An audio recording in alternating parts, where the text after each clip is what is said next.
We conclude chapter 6 of part 3. It was the style of Jesus to advance from some thought suggested by an occurrence, our question, our objection, to higher and higher truths, drawing men up to spiritual things by the ordinary methods of human intercommunication. So, the living word, Nabi, who brings out the inner fruit. Of course, the person who passes on the book and stone is, that's every bit of it as essential of a role. But, one of the things with these exemplar prophets is we have, a revelation and we have inspired sayings and stuff. So the garment is external. And that reminds us of the whole thing about, that three-layered interpretation that the Zohar speaks about. You have the clothes, which is, the story. Then you have the body, which is like the roles and the skills and all that. But then you have the spirit, which is the experience, but it's the relationship with the material world, because it's not just some empty thing that you go through, but there's a spirit in it. Wine in the skins is something internal. If these skins were old, the new and fermenting wine would burst them, so that the wine would be lost and the bottle be rendered worthless. Just such a result, Jesus taught, would take place when men attempted to put the new wine of his gospel into the old bottles of ceremonials. The whole would be lost. Well, no. But milk and oil, water and wine are still in the East as they were in the days of Jesus, carried in bottles made of skins of animals, commonly of goats. To this day, they may be seen at almost every turn in Egypt and Syria. It is an ancient arrangement as appears from Homer and Herodotus. Well, people would definitely use the technology of the things at hand. And so around the world, people figured out things to do with animals other than just eat them.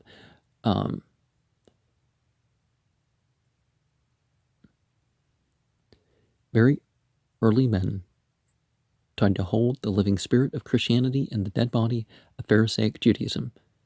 Well, I'd say it's more living than... I'd say Judaism in a way is more living than Christianity, because they are at least passing on what they have of the knowledge and the practice. It's not just, this is what we've decided to worship, and then outside of that, who knows? And who knows if we're going to edit our book to just or include different books and take away other books, and but yeah, Pharisaic Judaism, it became, from the Mishnah, you ended up with the Gemara added to it, and then, which makes it the Talmud, and the Babylonian and the Palestinian Talmuds were that didn't cement things either, and but anyways, the point was not to make it a mere ritual, and the result was that they made neither good Christians nor decent Jews. Well, no, if Jesus said that he didn't come to do away with any of the law, and he had the Old Testament in there, how do you expect not to try to follow the Old Testament, right? The spirit which Jesus brought into the world was the spirit of regeneration rather than reformation of manners. Well, agape can be rendered as manners. Is it 1 Corinthians 13 Rather than the focus on love, it's actually about good manners. Love is patient. Yeah, right. And love's not always kind. If love is of the right thing, it's not whether it's all positive or negative or whatever. But in the individual man, the new life of progress comes into him and works itself out into the production of all proprieties. He cannot be made a new man by mending him outwardly. Well, you can't just force people to go through the thing, which is why Christianity's largely been what it is, because they tried to force Christianity on people, and all this other stuff came in.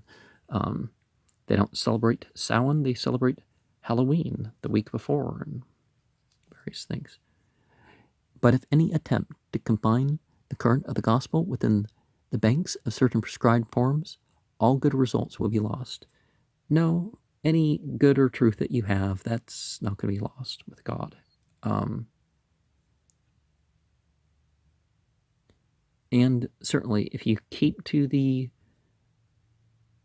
letter of the law, well, you've done enough, right? One's safer, of course, if one takes it further and has a richer life, but Jesus and the spirit of his gospel are against rubric and ritual and ceremonial, and churchism generally. He does not seek to make churchmen, but Christians. That is taught in the saying in reply to the question of the disciples of John. It is taught everywhere, but it is a lesson professed Christians seem loath to learn. They have repeated in all times the folly of putting new wine in old bottles. Examples might be produced from all the ages and all the sects. Men battle heroically for the liberty which they will not grant others. The history of the world is divided into two parts, and the line is the life of Jesus. Before him, there was not the animating spirit of progress. Now, actually, in pretty much every way, I don't know if there's any possible way to think of an exception, but no. Actually, Christian belief has kind of stifled some things, particularly because they're talking about, fanaticism is that you worship the teacher rather than follow the teachings. So Jesus, a spirit of Christianity, but what about the teachings of Jesus, right? Humanity went forward, but it went forward in a rut. After him, it began to spread itself in all directions. But still, men endeavored to hand it down from generation to generation in old skins that would burst and spill the wine. Hence the delay of Christianity in taking the world. The intention of Jesus was to establish a religion which should have no binding forms, no prescribed temple service, no priesthood. Well,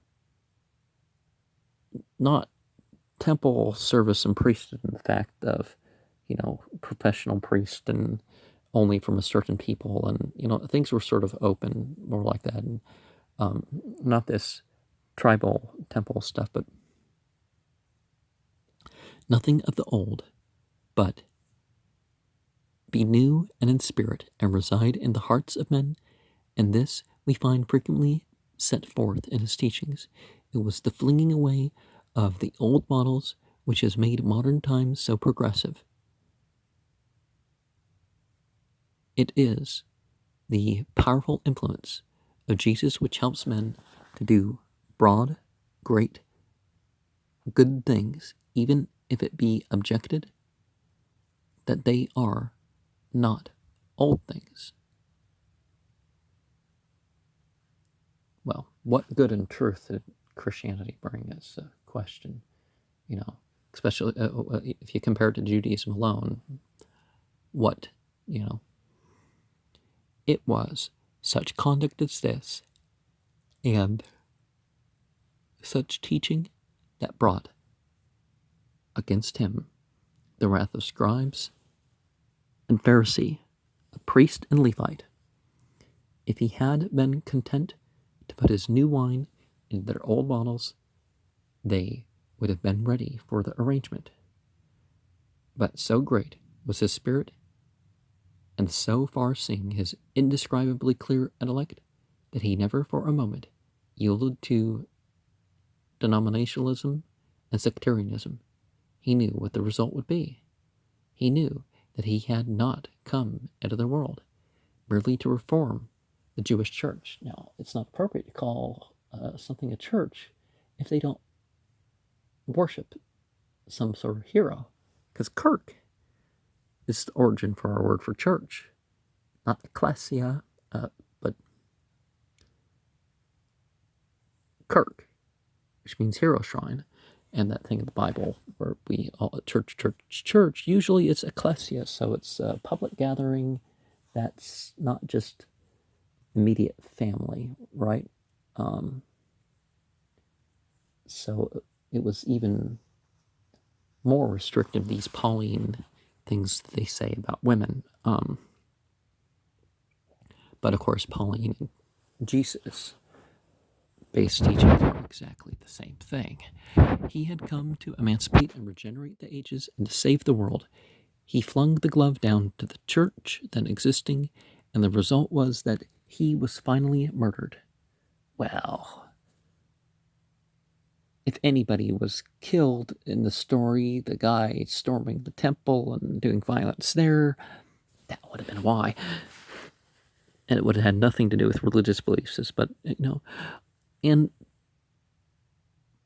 any pure man who attempts to follow Jesus in this particular may expect some similar fate. Old bottles are generally considered more valuable than new wine by sectarians. The old bottles are death. It's the alternative of their battle cry. Jesus preferred to die and trust his new wine to the coming generations. Now, the thing is that you don't just, you don't just have understanding or jurisprudence by picking up somebody else's jurisprudence. You develop your own based on what's there.